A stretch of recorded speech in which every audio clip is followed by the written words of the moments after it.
আমাদেরকে একটু চুপ করতে হবে, তাহলে স্লোগান বন্ধ করতে হবে, স্লোগান বন্ধ করতে হবে। স্লোগান দিলে কথা বলবো না। এটা কিন্তু আমার নানা বাড়ি, আমি কিন্তু রাগ করতে পারি। নানা বাড়ির উপরে কিন্তু আবদার আছে, কাজে একদম চুপ শান্ত হয়ে বসতে হবে।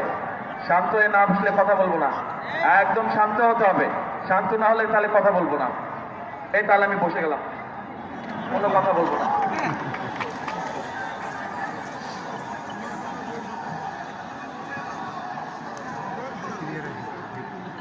বসতে হবে, শান্ত হয়ে বসতে হবে। এই হুইসেল বাজাচ্ছেন যারা, একটু হুইসেলটা বন্ধ করেন। বিজিবি সদস্যরা আপনারা হুইসেলিংটা বন্ধ করেন। বিসমিল্লাহির রহমানির রহিম। আজকের এই নির্বাচনী জনসভার সম্মানিত সভাপতি, মঞ্চে উপস্থিত ফেনী, নোয়াখালী, লক্ষ্মীপুর 3 জেলার নেতৃবৃন্দ, উপস্থিত নেতৃবৃন্দ, আমার সামনে মাঠে এবং মাঠের বাইরে উপস্থিত মুরব্বীবর্গ, উপস্থিত এলাকাবাসী, প্রিয় সহকর্মীবৃন্দ, ভাই ও বোনেরা, আসসালামু আলাইকুম। আসসালামু আলাইকুম। কেমন আছেন সবাই? আচ্ছা, আজকে এই যে বহু বছর পরে ফেনীতে এসেছি আমি, আজকে সকালে আমার প্রথম মিটিংটা ছিল চট্টগ্রামে।